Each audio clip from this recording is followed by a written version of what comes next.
Um dos momentos mais belos do Evangelho, que mostra a relevância de uma reunião mediúnica como fator de promoção e de assistência social, é este que nós estamos projetando aí, na bela imagem, mostrando Jesus atendendo a um jovem caído. E o pai disse: eu trouxe o meu filho aos seus discípulos e eles não o curaram. Imediatamente, Jesus recupera a saúde daquele rapaz. E os apóstolos foram então perguntar para Jesus: mestre, por que é que nós não conseguimos curar aquele jovem, afastar o espírito? E aí vem a lição, muito conhecida também de nós todos, da fé. Quando ele falou que se tiverem, não é, a fé do tamanho de um grão de mostarda, vocês serão capazes de transportar montanhas. Mas enquanto Jesus fala isso, porque ele dá uma explicação técnica, que normalmente é lida como mística, uma fé inespecífica, e que com a doutrina espírita a gente vai aprender a fé raciocinada, concreta. Por que que essa vontade, essa confiança, que se chama fé, é capaz de afastar a entidade? Mas todos os tradutores, quando chegam nesse ponto, colocam uma fala de Jesus entre parênteses, como está ali. Então Jesus está falando da fé e intercala uma observação, porque ele estava analisando por que que os discípulos foram incapazes de afastar aquele espírito. E veja bem a fala que Jesus inclui como requisito. Ele diz assim: mas esta casta de demônios não se expulsa senão à força de oração e de jejum.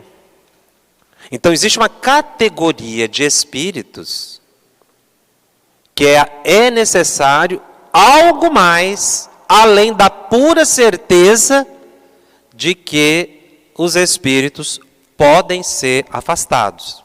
Ou seja, é preciso que aquele que está atendendo ao espírito tenha fé, que para nós é uma compreensão do processo de atendimento espiritual. Daí a importância de nós fazermos capacitações, para que a nossa fé seja concreta, e não puramente de saber, de ouvir dizer. Nós, trabalhadores da área da mediunidade, precisamos ter esse conhecimento mais seguro do processo, do fenômeno, de como isso acontece, para que a gente tenha certeza do resultado. É a fé. Mas não basta a fé.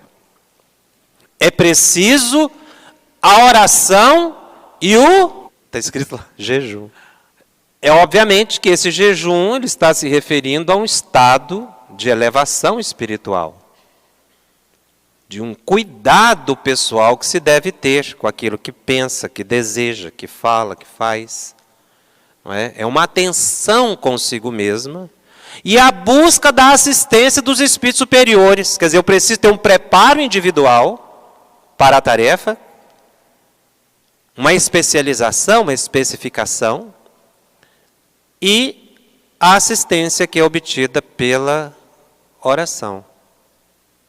Para que não aconteça conosco algo extremamente constrangedor, como aconteceu à época de Jesus.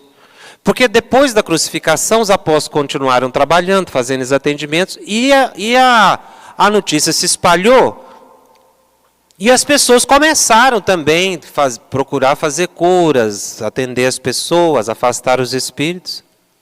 E há um registro muito interessante em Atos dos Apóstolos, que se refere exatamente a um terceiro, uma pessoa que não era daquele grupo apostólico, que não tinha recebido essas informações de Jesus, que nós mencionamos há pouco, mas que se aventurou a afastar o Espírito. Para mim é um dos diálogos mais constrangedores de todo o Evangelho.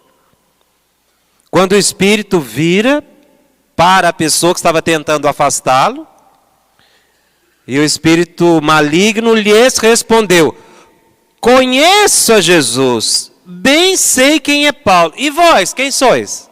Você imagina você na reunião da mediúnica que o Espírito fala isso para você? Dá vontade de fechar a porta. Isso foi um constrangimento. Por que passou ao registro dos Atos dos Apóstolos? Porque já existiam os aventureiros naquela época, que estavam tentando repetir um procedimento sem saber, sem a fé, sem a oração e sem o jejum. Ou seja, sem um preparo pessoal para a tarefa. E é preciso. Todos que nós estudamos aqui o dia todo, desde cedo, é o preparo. A concentração nessa tarefa é o jejum, é a especialização, é a busca da alta espiritualidade em si, que é você transpor-se a uma outra dimensão, que é o jejum, num sentido elevado da expressão. Kardec enfrenta o assunto perguntando aos espíritos no Livro dos Médiuns, no item 254, sobre esse atendimento que se faz aos espíritos, como pode um homem ter mais influência nesse caso do que os próprios espíritos? E o espírito responde a Allan Kardec: o homem, evidentemente, não dispõe de mais poder do que os espíritos superiores. Mas sua linguagem se identifica melhor com a natureza daqueles outros. E, ao verem o ascendente que o homem pode exercer sobre os espíritos inferiores, compreende melhor a solidariedade que existe entre o céu e a terra. Além disso, o ascendente que o homem pode exercer sobre os espíritos guarda razão com a sua superioridade moral.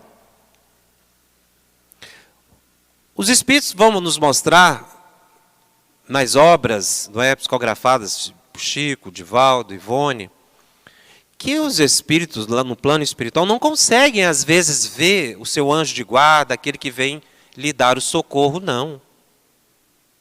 Não consegue perceber. E que essa percepção, não é facilitada pelo transe. Por isso que o atendimento não pode ser feito no mundo espiritual. Eles às vezes fogem, não acreditam, porque não sabem que desencarnaram. E aí Kardec avança no assunto e os espíritos complementam dizendo: sobre o que falar com os espíritos? Só podemos dar aqui alguns conselhos gerais. Porque não existe nenhum processo material, em princípio, nenhuma fórmula ou palavra sacramental que tenha o poder de expulsar os espíritos obsessores. Então, as orientações que se tem num plano genérico. Porque o que falar para um suicida, um licântropo, um perseguidor, um ateu, uma pessoa que não sabe que desencarnou? Cada caso é um caso. São pessoas diferentes. Por isso é que eu não vou fazer um atendimento semelhante para 2 espíritos suicidas, por exemplo. Cada caso é um caso. Cada um tem uma possibilidade, uma percepção. Então não tem uma fórmula. Eu tenho que entender o processo para poder socorrer. Daí a importância de se ver a reunião mediúnica como uma reunião de promoção e de assistência espiritual, que em outras palavras é assistência social. Normalmente a gente não vê a reunião mediúnica como reunião de assistência social. É uma reunião de grande importância à comunidade na qual o centro está inserido. Auxilia na promoção, sim, da coletividade. Veja aquele homem, um pai com um filho enfermo. Isso é gravíssimo. Às vezes, o último local de socorro é a casa espírita. Então, o grupo precisa estar muito bem aparelhado para esse socorro, porque é uma assistência social extremamente importante, que se presta.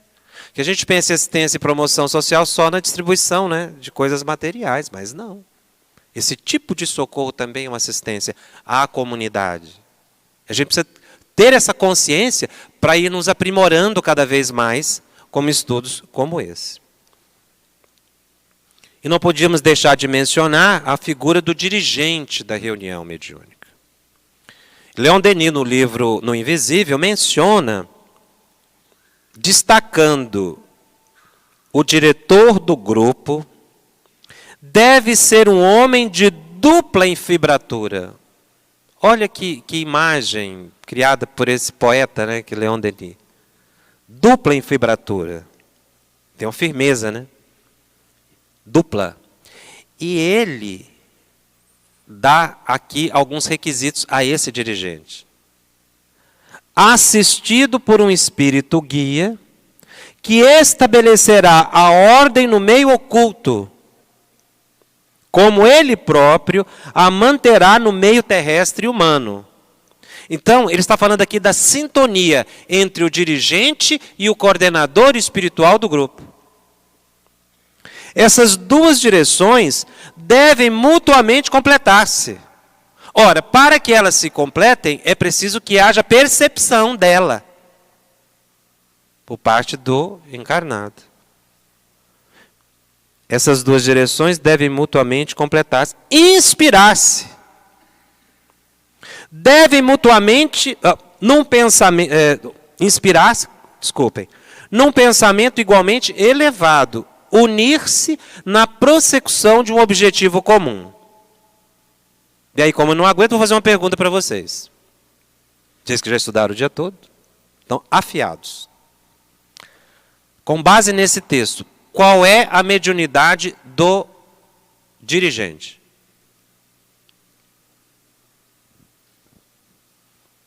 Pode falar, não precisa ficar com vergonha, não. Se errar, ninguém vai ver, só nós. E os internautas. 30 mil do outro lado. Hã? Qual é a mediunidade do dirigente? Ou ele não tem mediunidade? Não pode ter mediunidade. Nós já estamos entendendo bem o que é mediunidade. Qual é a mediunidade do dirigente? Está escrito lá. Inspiração é uma variação de qual mediunidade? Intuição. Mediunidade intuitiva é desenvolvível? É. Porque eu, dirigente, não sou médium.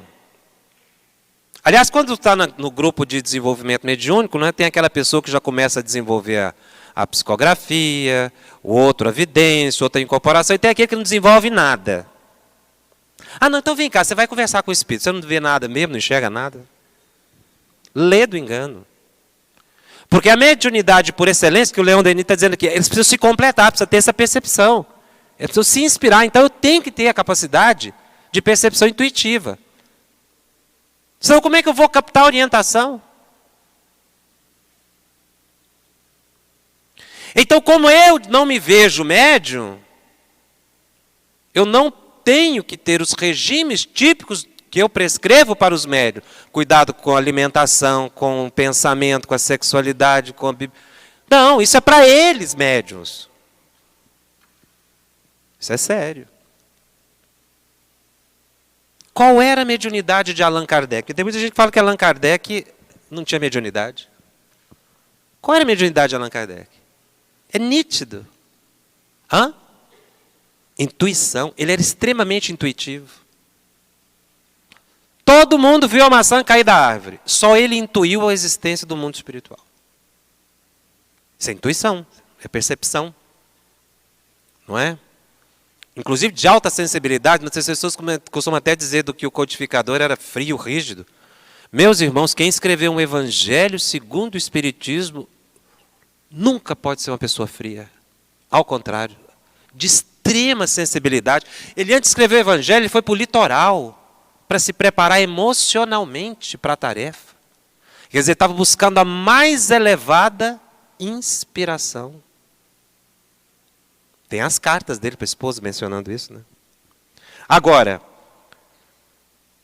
todo o grupo precisa entender qual é o sentido do transe e o mecanismo.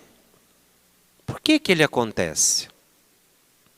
Há uma anotação de André Luiz, no livro Libertação, que bem esclarece a razão e o propósito do transe. Observa bem o que André Luiz descreve como ocorrência no espírito que está no processo de comunicação. Veja essa anotação que está aí no capítulo 15. Reparei, diz André Luiz, que os sentidos do insensível perseguidor ganharam inesperada percepção. Ele estava em transe. Visão, audição, tato e olfato foram nele subitamente acordados. Parecia um sonâmbulo despertando. À medida que se lhe casavam as forças às energias da médium, mais se lhe acentuava o fenômeno de reavivamento sensorial, apossando-se provisoriamente dos recursos orgânicos de Dona Isaura, a médium, o invisível processo de enxertia psíquica, o hipnotizador gritou e chorou lamentosamente. O que acontece com o espírito no momento do transe? Por que é que ele passa a ter condições de entender o que está acontecendo com ele e ouvir quem está atendendo? Porque há um reavivamento sensorial.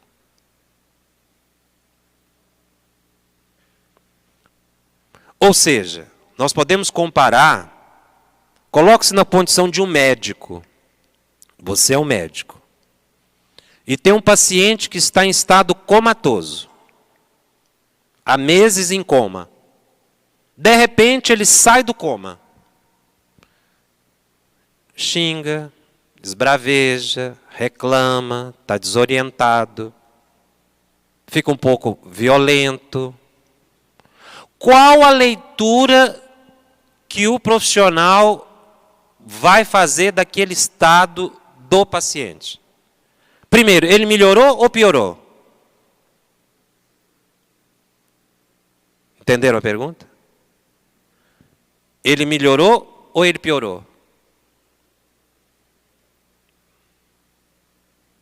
A pessoa estava em coma e saiu do coma. É muito importante entender isso para entender o que está escrito ali. Uma pessoa em coma está num estado muito grave. Ou ele vai para a desencarnação, ou ele melhora. Ou fica nesse estado vegetativo. Ele saiu do quadro, ele melhorou ou piorou? Melhorou. Ah, mas ele esbravejou, reclamou, mas essa avaliação ela é positiva ou negativa? Positiva, porque ele saiu do coma. É claro que aí depois ele vai recuperar gradativamente, mas foi excelente, porque ele já mostrou uma reação, ele estava comatoso. Mas já mostrou uma reação. Qual foi a reação? Ele quis sair da cama, ele ficou agitado, precisou de uma contenção, precisou de uma ajuda ali. Mas a avaliação profissional, a própria família fala, graças a Deus ele saiu do coma. Está melhorando, vai melhorar a cada dia. Essa é a avaliação que se faz. Então, o que está acontecendo com o espírito quando ele está saindo do coma? Então, que avaliação que eu faço do transe em si, da oportunidade que o espírito está tendo de incorporar e de falar, pela incorporação de transmitir uma mensagem. Mesmo que ele esteja esbravejando, mesmo que ele esteja reclamando, qual é a avaliação que eu faço? Ótimo, excelente, esse espírito já foi socorrido. Porque se eu não perceber isso, eu vou me perder na conversa. Aí eu vou ficar prestando atenção, não é no estado de melhora que ele teve no curso da vida dele, mas eu vou ficar prestando atenção na reclamação, na ameaça, na violência. Porque aí eu não vou saber dar o remédio apropriado. Eu me perco naquilo que o Espírito está falando, porque eu não consigo ver que, na verdade, o que está acontecendo por trás disso tudo é uma grande melhora no estado psíquico dele. Houve um reavivamento. Aquela emoção que estava represada, agora ele vai pôr para fora, e a partir daí ele vai ficar cada vez melhor. E tem gente que se perde ainda, quando o Espírito ameaça, morre de medo. Pouco importa o que ele está falando. Porque o importante é que ele já teve uma melhora. Ele veio aqui para ser socorrido. E muitas vezes ele fala algo e eu vou na onda dele. Ele é uma pessoa que está com a mente perturbada. Quem aqui já visitou hospital psiquiátrico e conversou com o paciente? O paciente, às vezes, naquele certo estado que ele está, ele fala algumas besteiras. Agride, solta uma palavra indevida. A gente fica com raiva do paciente? Você pode ficar magoado com o que um paciente psiquiátrico em estado alterado falou? Nunca, ele está um enfermo. Mas tem gente que fica com raiva do que o Espírito falou.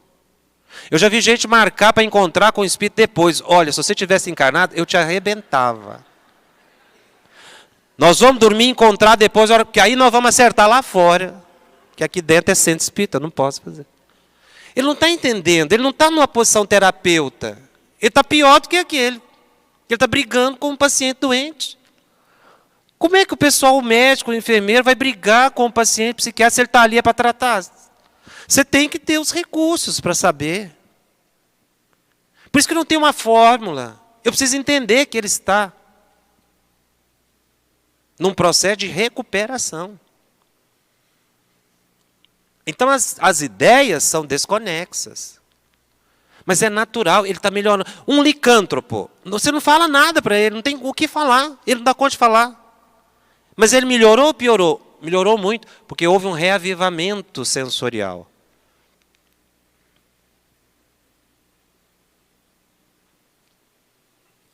É o que André Luiz coloca. Ele gritou, chorou. Isso aí foi a manifestação da recuperação do estado mental. Porque aquela ideia repetida, ele pôde extravasar. É aí que o esclarecedor tem que estar preparado para dar o medicamento através da palavra e da orientação apropriada a cada caso. Cada caso é um caso. E não se perder. Eu vi um dialogador que nunca mais dialogou porque ele não estava preparado e o espírito muito desequilibrado, com muita mágoa e muito ódio.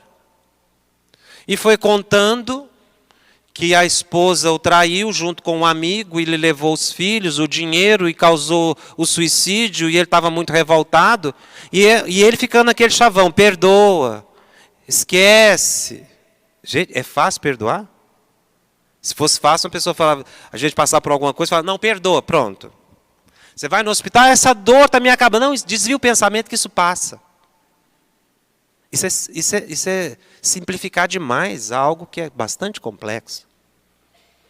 Aí o Espírito virou para ele e falou assim, eu vou para dentro da sua casa hoje à noite, vou fazer com a sua esposa e com suas filhas tudo o que eu sofri. Depois você vai me dizer se você perdoa ou não. Ele nunca mais dialogou com ninguém. Com medo. Porque despreparado. Ele não sabia que ali tem uma equipe espiritual que está coordenando aquele ambiente? Está. O Espírito não foi levado ali aleatoriamente. Ele não entrou aleatoriamente. Ele foi conduzido. Então, aquela verbalização dele estava expressando uma recuperação de uma ideia que agora ele estava podendo colocar num processo terapêutico, que você vai falando, vai recordando e aquilo vai desanuviando. Ele ficou com medo, despreparo. Então nós precisamos entender bem o transe. para eu saber o que falar. E os 10 minutos do André Luiz? Que muita gente coloca 15. Por que André Luiz coloca os 10 minutos? Isso é uma ilação, na verdade, porque a gente não tem uma informação. Seria para que todos pudessem manifestar? Ou mais espíritos? E se tiver um médium só? Ele poderia ficar mais tempo, já que a reunião é de 1 hora? Talvez. Talvez, é para reflexão nossa em geral. O tempo de reavivamento sensorial seja o de 10 minutos, não precisa mais do que isso. Porque ele é bem claro que depois vai continuar atendimento no mundo espiritual. Porque aqui só foi um momento de reavivamento. Mas há essa possibilidade de que esse contato com o médium, por um tempo de 10 minutos, 15, pouquinho mais, pouquinho menos, seja o suficiente para o reavivamento sensorial. O que ajuda a gente a entender, para não ficar retendo a entidade. Para tentar convencer. Você não está ali para convencer o espírito. Você está ali para socorrer. Uma pessoa com ideia cristalizada por sexo, você não vai mudar em 10 minutos. Mas por que André Luiz falou... Meus irmãos, eu não sei se vocês já observaram, o livro Desobsessão é um marco no movimento espírita. Nós temos reunião mediúnica antes do movimento do Desobsessão e depois do Desobsessão. Porque Kardec estabeleceu as bases. Mas nós vamos ver, pelo menos no Brasil, em muitos lugares, as reuniões elas não seguiram o padrão de Allan Kardec. Eram públicas. Muitas vezes, em casa. André Luiz, no pensamento de Allan Kardec, traz as reuniões para aquele ambiente íntimo. E observa que o que ele está fazendo quando ele fala de cadeira, ele fala de ambiente. É um médico que está organizando um pronto atendimento no plano físico. É um médico. Escrevendo por um médico, que foi o Valdo, e um médium de possibilidade excepcional, Chico Xavier. Ele organiza um verdadeiro protocolo para o atendimento desses espíritos. É um procedimento médico. Ele chega a dizer que a nossa posição é de enfermeiros, porque os terapeutas estão de lá. Eu preciso ampliar o meu olhar sobre a reunião mediúnica. É um local de socorro. Daí a seriedade. Por que a preocupação de André Luiz com mobiliário? Porque se você for num hospital e pedir para um profissional organizar, um médico montar um centro cirúrgico, ou montar um pronto-socorro, aqui, quem for médico aqui sabe muito bem como é que faz. É do mesmo jeito. Escolhe mesa, escolhe cadeira, aquele aparelhamento que é... André Luiz coloca o mais simples, porque todo atendimento é do mundo espiritual. Não precisamos nada além do que uma mesa, do que cadeiras. O mínimo possível para não impressionar o médium. O ambiente tem que ser de extrema simplicidade. Para nada afetar o espírito que está ali também. Porque a Ivone chega a mencionar no Memória do Suicida que objetos na mesa foram vistos pelo suicida como pedaços do corpo dele que ele juntava. Ora, aqueles objetos não poderiam estar ali na mesa. Livros, copos, essas coisas, não podiam. Porque o espírito começou, o médium em transe começou a recolher, porque estava vendo seus pedaços, pelo tipo de desencarne. E o André Luiz já tinha colocado no Desobsessão, nada sobre a mesa. Porque o espírito, naquele momento do reavivamento sensorial, ele vai ver. E com a mente impregnada, ele vai ver algo que não é real. Então tem uma lógica a estruturação de André Luiz. Ela não foi mística. Mas se eu não entender o transe, eu fico... Ah, não, André Luiz supera. Para que isso? Não tem um motivo. Pelo padrão daquela reunião. E aí ele coloca isso aqui, ó. Médiuns esclarecedores. É uma locução que o movimento espírita ainda não assimilou. A gente fala muito dialogador. Mas se a gente for pegar a origem da palavra, não há um diálogo. André Luiz não usa essa palavra diálogo no Desobsessão. Ele utiliza esclarecimento. Por quê? Porque a tarefa é de esclarecimento. Porque diálogo é que nós, quando eu sento no mesmo... Você pode olhar um médico conversando com um paciente e falar de diálogo. Não tem problema nenhum. Mas o médico está dialogando com o paciente, em essência, trocando ideias? Não. Um psicólogo está dialogando com o paciente? Lato sensu, sim, né? Genericamente. Mas ele está fazendo o quê? Tem um propósito. Ele está fazendo um atendimento. É o que André Luiz fala. Por isso ele coloca médium esclarecedor. Porque o dialogador precisa ver-se médium. Porque a tarefa ela é mediúnica, pela intuição e pela inspiração. Na equipe em serviço, os médiuns esclarecedores. Como disse, é uma locução que o movimento espírita precisa reassumir. E a gente começar a dizer médium de incorporação, médium psicógrafo, médium esclarecedor. Porque aí a pessoa se vê nessa condição. Porque a pessoa decora, às vezes, eu tive um amigo numa reunião mesmo, muitos anos, ele decorou um trecho do Evangelho, ele falava aquele trecho para todos os espíritos, indistintamente. Às vezes o espírito desincorporava e a gente precisava puxar a camisa dele e falar, já foi embora. Porque senão ele ia falar, era longo, eram uns 15 minutos de fala, que ele decorou só aquilo, não sabia falar outra coisa. Ele não tinha essa percepção de que ele tinha que analisar o problema e dar uma solução terapêutica. Ele decorou, era o doutrinador clássico, né? Eu posso até falar doutrinador, o André Luiz utiliza a palavra doutrinador, até o livro Missionários da Luz, ele usa doutrinador, Emmanuel usa doutrinador. Mas eu tenho que entender, não é a palavra, é a essência, que é médium esclarecedor. Posso falar em evangelizador, mas é médium esclarecedor. Mantidos, continuando a leitura, na equipe de serviço, os médios esclarecedores, mantidos sob a condução e inspiração dos benfeitores espirituais, são os orientadores da enfermagem. Está vendo como ele dá um caráter nitidamente médico no desobsessão? Ou da assistência aos sofredores encarnados, constituído pelo dirigente do grupo e seus assessores. São eles que os instrutores da vida maior utilizam em sentido direto para o ensinamento ou socorro aos necessitados.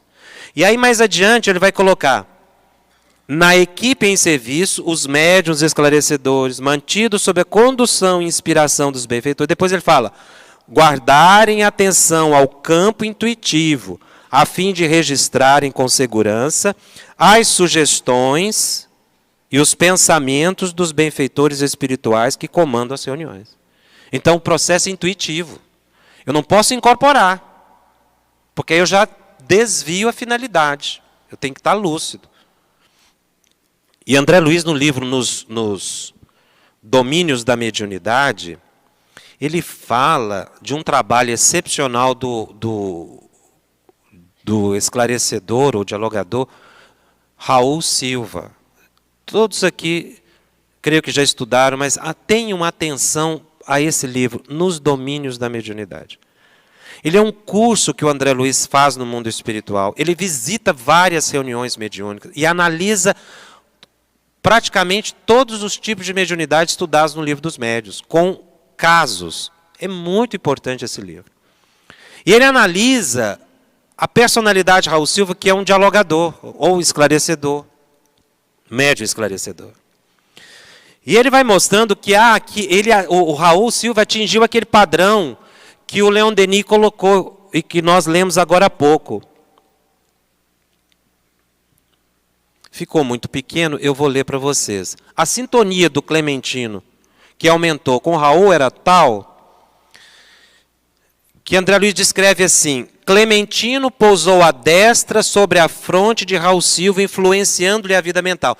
Então, o mentor põe a mão. Isso aqui não é um caso que aconteceu, André Luiz não trouxe para dizer apenas um caso. Isso aqui acontece em toda reunião mediúnica. André Luiz trouxe um livro geral, então ele pegou os casos gerais que acontecem comumente. Então o espírito coloca a mão. A cabeça de Clementino emitia raios fulgurantes, a de Raul Silva envolvia-se de intensa luminosidade. Está vendo a condução? Estabelecendo a sintonia. Raul Silva, reproduzia o pensamento de Clementino com variações mínimas. Isso mostra que eles tinham uma convivência de muitos anos. A sintonia se intensifica com o tempo. Então ele reproduzia fielmente.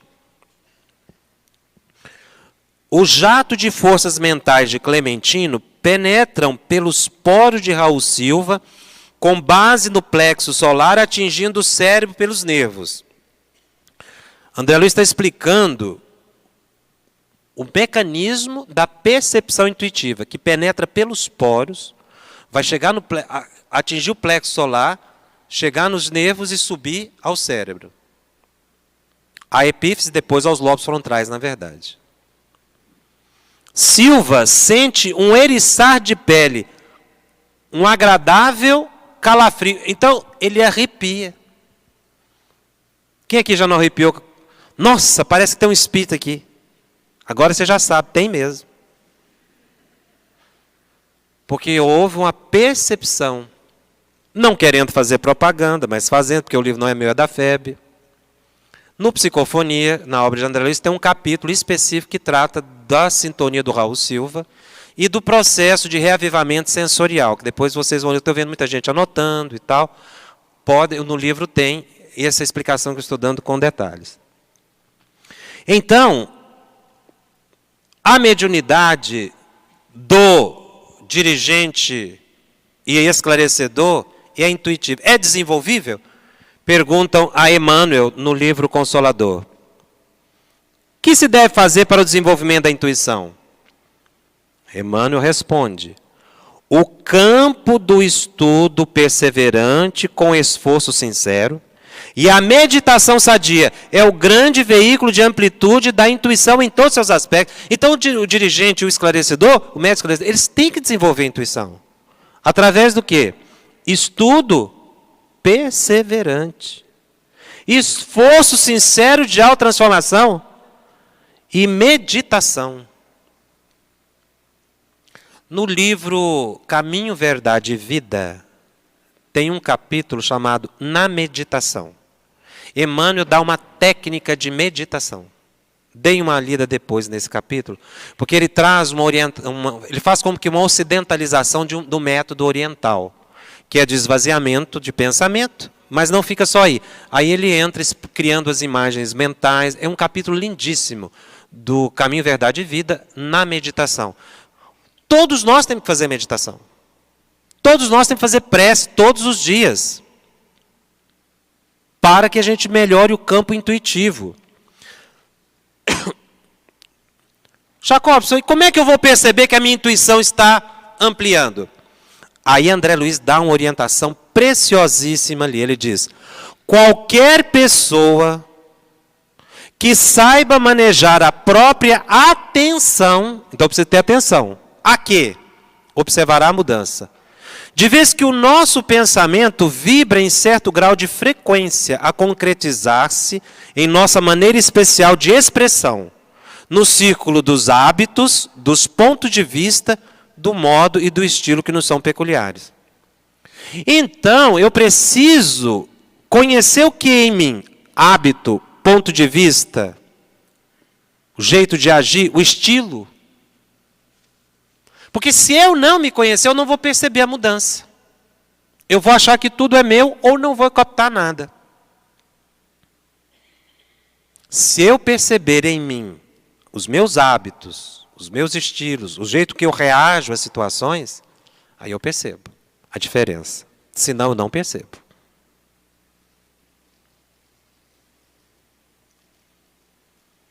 Tudo bem até aí? Vocês estão prestando atenção porque estão dormindo mesmo? Eu estava dando um curso de MBA no hotel, e aí terminou o dia, fui tomar um café, um hotel de um luxo excepcional. Eu nunca vi uma coisa tão luxuosa, fiquei com medo até de pegar nas coisas, sujar, mandar a gente limpar, né? A gente não é acostumado. Aí eu terminei o dia, tomei o jantar, fui pedir um café. E estou ali adoçando o café com adoçante, de repente fala assim na minha cabeça. Foi como que uma voz. Bota pinga no café. Cachaça, tem esse nome aqui, pinga também? Fala pinga? Bota pinga no café. Eu achei aquele negócio tão interessante. Eu nunca tinha pensado em colocar pinga no café. Eu nunca bebi por hábito mesmo, nunca tive isso. Eu falei, gente, mas coisa engraçada botar pinga no café. Eu fiquei pensando aqui, falei, gente, se eu botar pinga no café e beber, eu acho que eu vou para Goiânia e volto a pé, correndo, fico louquinho, desorientado. Bota pinga no café. E fiquei pensando aquele dia. Aí nesse dia eu descobri duas coisas. Primeiro que a gente não deve botar pinga no café. E segundo, não conversar com desconhecido, nem desencarnado. Porque eu não tinha notado, mas perto de mim, a 1,5 m, tinha uma bandeja de prata e cálices de cristal, com uma garrafa de pinga no meio. Era aguardente mesmo. E aí eu vi o espírito, eu captei a sensação como uma forma de voz, porque cada um de nós tem um processo interpretativo, né? Surgiu na minha cabeça como se fosse uma voz. Mas era o desejo da entidade. Aí a gente tem aquela ilusão de querer doutrinar todo mundo, né? Aí eu fui conversar com o espírito. Meu irmão, o que é ir largar pinga? Eu estava nem aí para mim. Porque logo aproximou um cavalheiro que foi servir, e ele serviu e bebeu. Aí aconteceu aquele processo que o André Luiz descreve muito bem, de encostar garganta com garganta e absorver o fluido da bebida alcoólica. Eles beberam 2 vezes. E aí o que aconteceu? Aquele senhor foi embora, ele continuou ali, porque ele estava interessado, era naquele lugar, ele sabia que as pessoas iam chegar para beber. Porque eu fui para o quarto, ele não foi atrás de mim. Eu não dormi, passei mal a noite inteira. Porque eu assimilei os fluidos negativos da entidade. Eu não sabia ainda dissipar, desviar o pensamento. Oração. Porque não é fácil assim, desvia o pensamento que passa. Isso é uma assimilação fluídica que vai para o perispírito da gente. Leva tempo, oração e tal, costume, prática. E o espírito ficou lá. Porque tem gente que acha que o espírito vai atrás. E o espírito não vai sair do local de interesse dele, porque sabia que outra pessoa ia chegar lá e ia beber. Aliás, já contei esse lugar em muitos lugares, já contei aqui em Espírito Santo também. Santa Catarina. Contei no Espírito Santo também. Mas só teve um lugar, eu achei muito interessante, um lugar só que a pessoa falou para mim que punha pinga no café. Ele estava deitado no banco, eu vi, daí ele levantou meio cambaleante, falou assim, põe, é bom demais. E desmaiou, estava bebinho, mas ouvindo a palestra. É por isso que eu falei, já não põe pinga no café.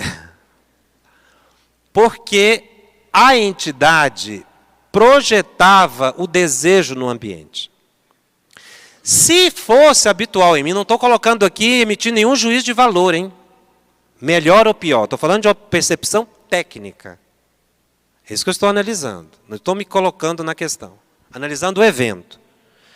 Se em mim fosse habitual beber, eu não perceberia como uma voz. Eu perceberia como desejo. Vontade de beber. Só isso. Porque é habitual em mim. Aquilo que é habitual em mim, eu não percebo a diferença. Se eu não modificar os meus hábitos, eu não percebo a diferença. Então não adianta eu fazer a meditação se eu não mudar. Eu preciso me modificar. A meditação vai me ajudar nisso. Para que eu perceba essa diferença que André Luiz menciona. Está lá no capítulo 5 de Nos Domínios da Mediunidade. André Luiz fala também, já nesses minutos finais, sobre o modo de atendimento aos desencarnados. Quando você lê o livro Desobsessão, você vê que existem aspectos formais e substanciais para o atendimento, utilizando agora a expressão atendimento, porque é um procedimento médico espiritual, é um atendimento. Então esse diálogo tem uma estrutura formal, ele tem um começo, um meio e um fim. O início, ou a fase inicial, seria a razão e a natureza do atendimento. Por que está acontecendo e qual é o tipo de atendimento? A fase intermediária é o que André Luiz chama de aplicação do método evangélico. E o final é o encaminhamento. Vamos ver rapidamente cada uma. Na fase inicial, que é a fase da percepção da razão e natureza do atendimento, eu preciso identificar a entidade é masculina ou feminina. Sabe como ocorreu a desencarnação? Qual a condição pós-desencarnação? Sabe que desencarnou? Onde está? Quem o conduziu até a sala de sessão? São perguntas que eu posso fazer diretamente ou deixar o Espírito falar alguns minutos e colher essas informações que elas serão a orientação para o atendimento. Qual é o foco das suas atuais preocupações, do Espírito no caso? Qual é a ideia que está repetindo? O que ele está falando? Para que eu possa dar o atendimento apropriado. É um licântropo? É um suicida? É um obsessor? É uma vítima? Eu preciso fazer essa leitura. E rápida, porque num tempo de 10 minutos, são os primeiros momentos. É a fase da percepção da razão. Uma breve anamnese, né? Se a gente puder ter esse olhar, já que André Luiz é um médico, né, que está colocando um modo. Por isso que eu falei que é um protocolo. Não sou obrigado a seguir isso aqui, mas eu assumo o risco do resultado. Porque essa aqui foi uma modalidade que os Espíritos viram dentro da nossa possibilidade. E a melhor forma do atendimento. A fase intermediária é o que ele coloca de aplicação do método evangélico. Ele usa a expressão, lá no capítulo 34, Desobsessão, quando ele diz o seguinte: compreendam os dirigentes e seus assessores que o esclarecimento aos desencarnados sofredores é semelhante à psicoterapia. Semelhante. Porque é uma psicoterapia diferente do plano espiritual. Há um ser espiritual. E que a reunião é tratamento em grupo. Muitas vezes você está conversando com o espírito, outros estão aproveitando. Cabendo-lhes, quando e quanto possível, a aplicação dos métodos evangélicos. Observando ainda que a parte essencial no entendimento, não é atendimento, aqui é entendimento mesmo. Ou seja, é a percepção do que está acontecendo. Entender o processo. Identificação da necessidade. É atingir o centro de interesse do espírito, preso a ideias fixas, para que se lhe descongestione o campo mental. Devem abster-se desse modo de qualquer discurso ou divagação desnecessária. Porque é um atendimento. Então eu não vou jogar a palavra fora.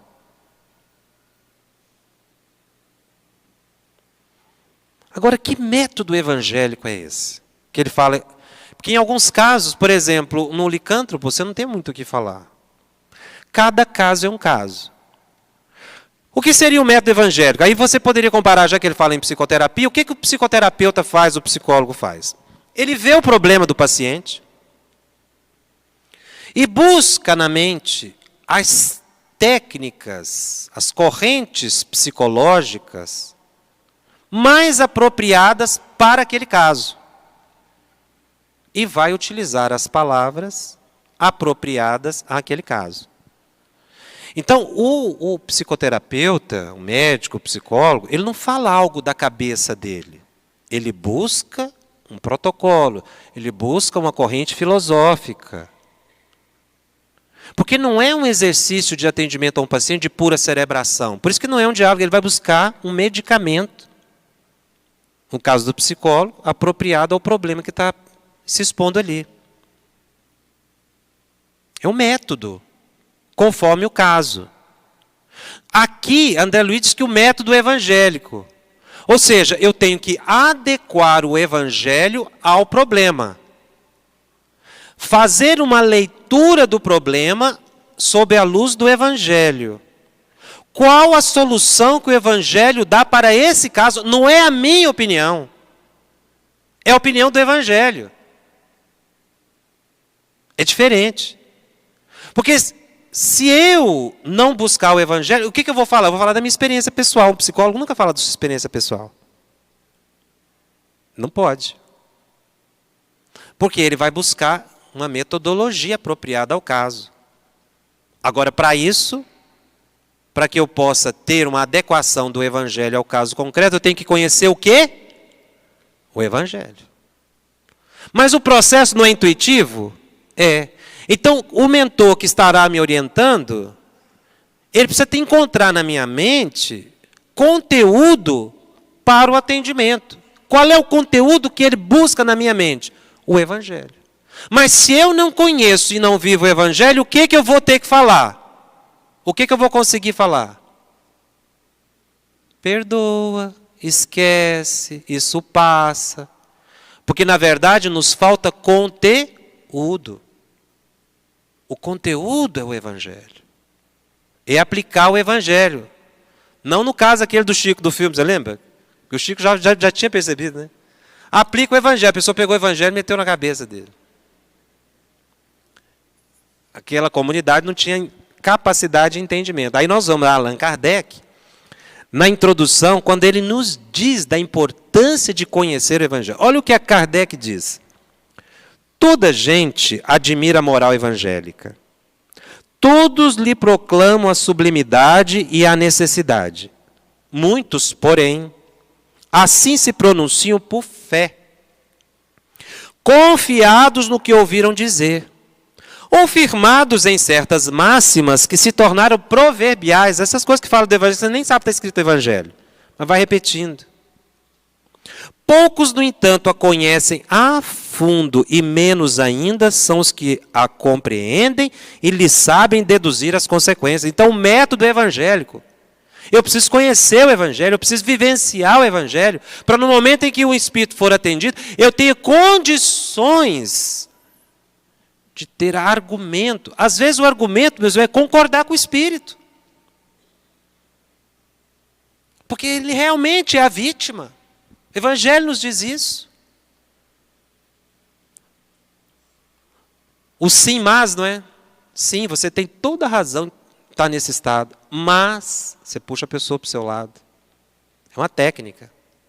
Mas com base no Evangelho, algo real, porque ele vai sentir a emoção do médium esclarecedor.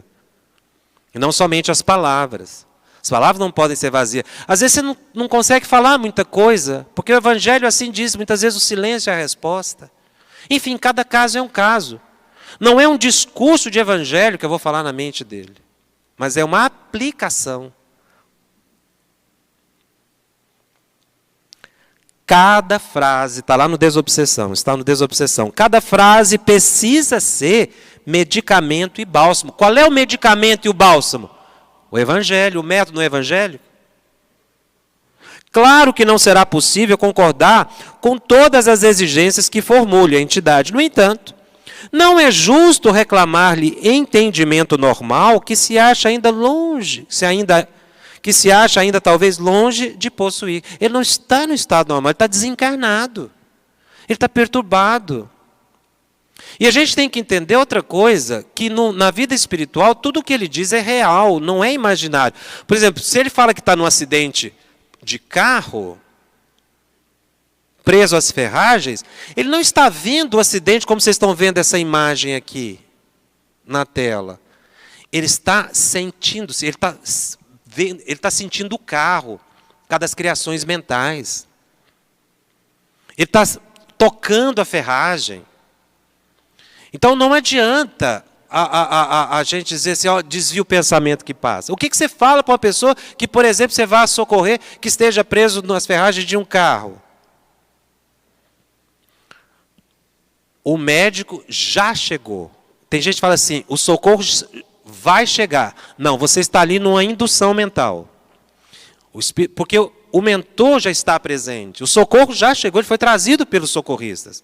Você deve dizer no presente, o socorro já chegou. Estenda a mão que você vai pegar, você vai sair daí agora. Não pegue na mão do médium, por favor. Que vai estender a mão é o espírito. Porque tem gente que vai pegar no médium. Isso aconteceu. O espírito vai estender a mão e o mentor vai... Porque o que o mentor está querendo? Exatamente o reavivamento sensorial, que ele perceba que ele está sendo... Ele já não está mais naquelas ferragens, mas ele não está conseguindo perceber. Com o transe ele vai perceber, porque vai acordar. Aí ele vai ver a mão, o socorro. Pronto. Esse foi o método terapêutico, o método evangélico. Daí o socorro vai ser prestado. Era o que os espíritos precisavam, era só disso. Para reavivar os sentidos. Cultivar o tato psicológico, evitando atitudes ou palavras violentas, mas fugindo da doçura sistemática que anestesia a mente sem renová-la, na convicção que é preciso aliar raciocínio e sentimento, compaixão e lógica, a fim de que a aplicação do socorro verbalista alcance o máximo de rendimento. Você vê que ele está orientando a gente como fazer o atendimento. É preciso conhecer essa obra.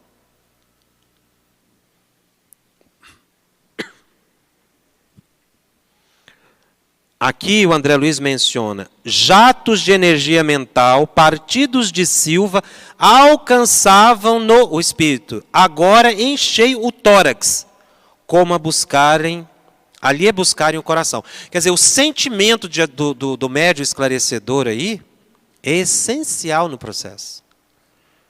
Porque o mentor está inspirando, ele está captando, mas ele precisa ter uma possibilidade de sentimento exteriorizável. Daí a oração, a meditação, a vivência do Evangelho. Libório era o espírito perseguidor.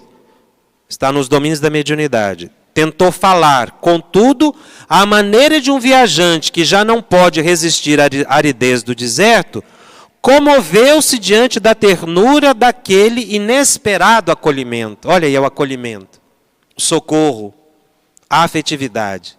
A surgir-lhe por abençoada fonte de água fresca. Surpreendido, notou que a palavra lhe falecia embargada na garganta. Ele chorou, o espírito chorou. Se você ler depois a história, você vê que o caso do Libório é impressionante. E foi no contato desse atendimento que ele se modifica, foi o momento que ele despertou.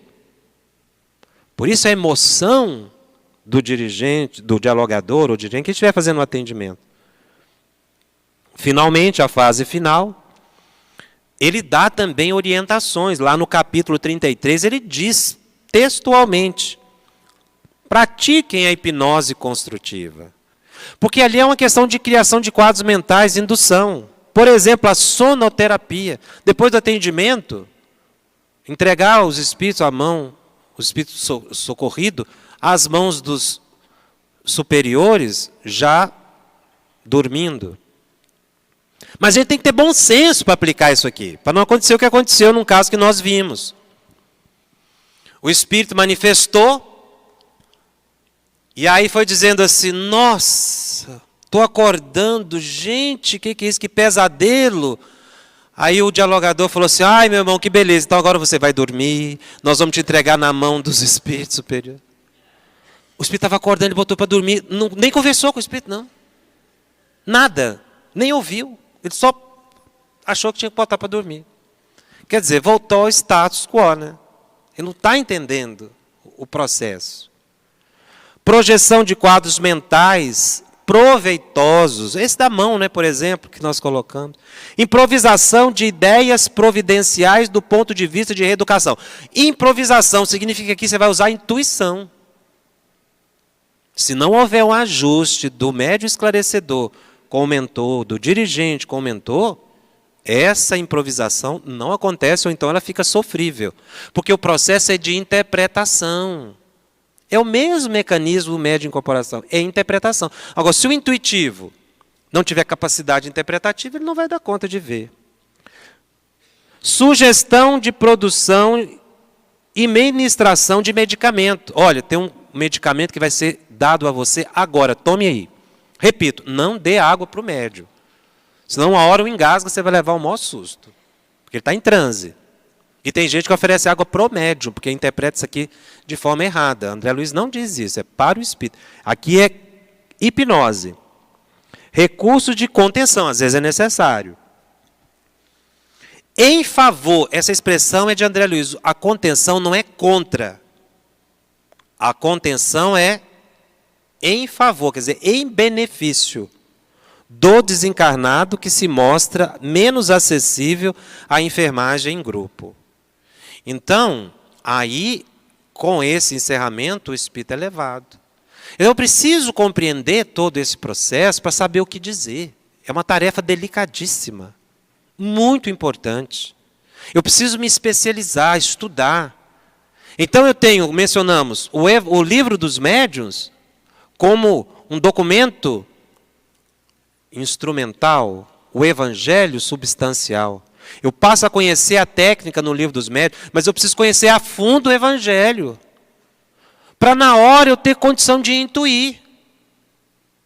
Então, os dois livros de cabeceira do esclarecedor, do médium esclarecedor, o Evangelho e o Livro dos Médiuns. Sem falar dos outros, obviamente, nós citamos muitos aqui, o próprio Desobsessão, orientação à prática mediúnica, os estudos em geral. Nós temos que nos ajustar a essa tarefa.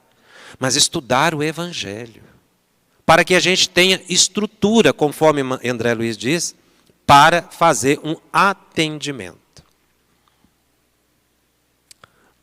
Muito obrigado, meus irmãos.